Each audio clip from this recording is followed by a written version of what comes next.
Hi everyone, it's Nicole and welcome back to my channel. Today I am sharing with you days 3 and 4 of my October Daily 2022. I kind of do these pages a little bit together because there are a lot of similarities between the two of them. I am trying to keep my spreads consistent this year with how I document the day and the number. So I am using this large number stamp, and I apologize. I don't know where this came from. This stamp set was gifted to me, but I love it because the numbers are large.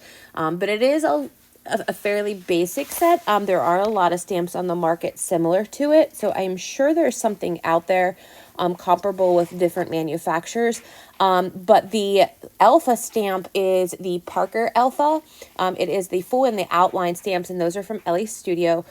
Those are still available, I believe, and I'll link what I can to down below. I am keeping, like I said, this consistent from page to page, and on the left page I am doing my day and numbers in the bottom left corner, and then on my right pages I am doing it in the bottom right corner. For these, when I have my stamps out like this, I like to do all of my stamping at one time. I find that that helps me not only keep that consistency together, but it just makes the process a little bit more easier. And now that I say that, I realize that I didn't do that until day 5 and 6. But typically from this point on day 5 and 6, that is when I do that. I do all of my stamping at once. This one I was a little all over the place, still trying to get into my groove as to how this is going to work. And this kind of happens, like I don't catch my groove until like halfway through my notebooks, but the groove will come. So for this, I have multiple pictures on both sides of my page. So I wanted some color foundation paper behind it, just to bring some more pops of color into my pages, and also to help use up some of my supplies, which is my whole goal this year. So I find this orange and black chevron printed paper. I am going to trim down a piece of it to use to map my 3 photos. I don't do any measuring on this. I literally wing it. I'm not sure how tall I want this to be at this point. So I take it the whole way down to the number 3 and trim it off there. And then once I put this back on the page, I realized, after laying my photos back on it, that it needed to be trimmed up a little bit more. There was just too much height to it. So I do bring the photos back over, lay them on there, realize, some more needs to be trimmed off. So I'll make another little line here, and I will trim a little bit more off of that paper.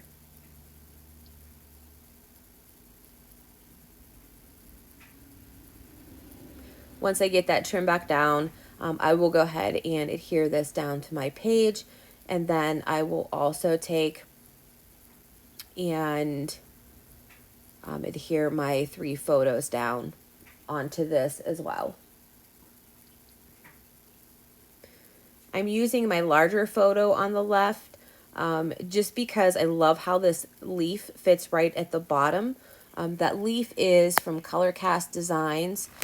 I believe it was part of last year's fall collection for them. So I do not believe that that is available any longer. However, they do have some fantastic fall embellishments out for their woods this year. I do have their kit. I get their kit monthly, and I do have one piece that I am going to use on the right page that I absolutely love. But for this page, I'm going to go ahead and put this leaf in between the photos there. The leaf itself is actually at an angle, and I did that intentionally because the words "feel fallish" that are on there, I wanted those to be level and perfectly horizontal. So in order for that to happen, the leaf had to be a little off center. I do use a little green label there to the left side of the leaf. It says "from where I stand." It's just bringing in the prompts that I'm using. For the most part so far, I have used Serena B's prompt list. That seems to be a very popular one. There are also a couple other prompt lists out there. There's a total of 4 actually that I have, that I keep that I kept screenshots of in my notebook this year. I don't stick to them. I tend to shift my pages around and focus on what's happening in my life, and different things that are happening on different days. And if there's not anything happening, then I'll bounce off of the prompt lists. And this one was one of Serena B's, and this one was for us from where I stand. And this was just documenting my son's sunflowers, him growing them this year. He was very green thumb and garden friendly this year. And this was one of the things that he wanted to do, and they were huge. So that was the reason for taking the photo there on the left with both him and I, so that you can kind of see this size comparison to our heads versus how big this thing was. So I went ahead and added a green heart that says "This Story #thankful." That is an Allie Edwards piece from my stash. I peeled off the chipboard backing on that, and I just pushed that right in the middle there of that sunflower. It matches the greens perfectly, so it doesn't stick out. It kind of blends in, but it adds something to this to this spread. So I put that in the middle of that sunflower.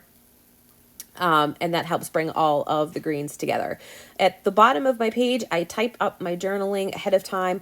I used Photoshop and a font that I downloaded from in there. It's more of like a typewriter font, to do my journaling on sticker paper. And then I am going to pull in some of these label strips from Studio Calico. The black strip says "I'm not sharing," and the orange one says "Autumn." I will add some more embellishments to that, but I am going to go ahead and start on day number 4 on the right hand side of my page, because while I was in the mindset of how I wanted my photos and the background paper laid out in my journaling, I wanted to go ahead and get that down because I knew that's where I wanted some of these things to be. So again, I'm going to go ahead and grab my number stamp, stamping the number 4. I am using Studio Calico ink for this. You'll notice that when I do the close-ups at the end, the stamps of these numbers are kind of splotchy. They're imperfect, and I'm totally okay with that. It's because these stamps are acrylic and not photopolymer. Photopolymer will get you a crisp image. The acrylic, because it's more of a plastic, lighter duty material, it does tend to be splotchy if they're not very used or if they're not seasoned, so to speak. I don't mind that. I like the texture that it gives with this. It gives it that unfinished feel, and I'm okay with that. So I just go with it through this whole thing.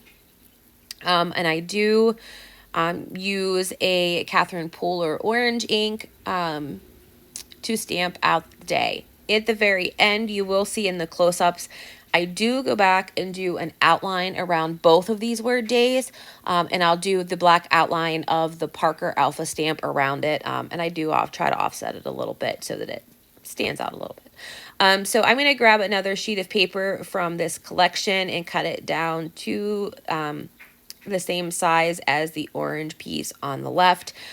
This side is documenting leaves and changing colors. So my boys and I were taking a road trip and through some backcountry roads, and the scenery was gorgeous, and it's strange this time of year for us because one road, like the photo on the right, the trees can be green. The next road, like the photo on the left, everything has changed. So I'm just documenting a little bit about this change and the colors starting to change, but not completely changing. So for my title for this page, I am using this Changing Colors wood veneer. This is from Colorcast Designs. This is a part of their latest release. I want to say this was the kit that I received in the month of September, at the end of September. So this may be their September kit. As of today, October 13th, I already have it in my hand, so I'm almost positive that that was the September kit. So I'm going to go ahead and take the journaling and adhere this down. I did this on sticker paper as well, just printed it out ahead of time. I do fuss with it because I'm not sure if I want to take it up, put some word phrases below it, but I do decide to keep it down. That way it is consistent with what the left page is bringing in. It just gives it more of a cohesive look. I do add a word strip that says hello right above my title of Changing Colors on this. That was an old piece left in my stash from Coco Daisy's fall kit last year, either October or November. I do fuss with this for a few minutes trying to, figure out where I want to put my journaling and whatnot, but I will remove those bottom two and flip it back around. There we go.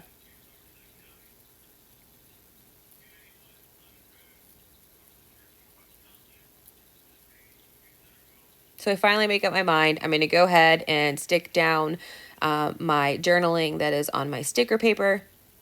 And then I add this black word strip. This was a leftover Cocoa Daisy piece from last year, I believe, again, that says falling leaves. And then this orange piece is definitely a Cocoa Daisy piece left over from last year, and it says crunching leaves. With that being a chipboard, I do peel a bunch of the chipboard off of the back so that it's not as big and bulky. And then I'll just go ahead and glue that down right on top of that. Lastly, I'm going to go through some of my smaller embellishments and stickers in my stash. This is where I try to use up as much of these little pieces as much as I can. Just to bring in some things. I do find this little pumpkin, but I wasn't real thrilled about the iridescence in it. But this older Ellie Studio sticker, Halloween Puffy sticker set that you see here on the left, that's the one that I go to and grab the little pumpkins from. There are a couple different sizes of pumpkins in that puffy sticker sheet. And those I will use a larger one above the word autumn. And then I will filter in a smaller one and use that over by my day 3.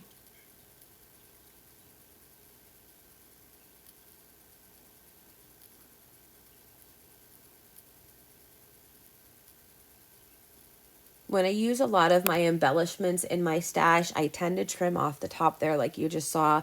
I like how it creates that pocket as opposed to always fussing with that flap on the bottom that's adhesive whenever it wants to be adhesive. Then it gets stuck to the sticker sheets when you pull it out.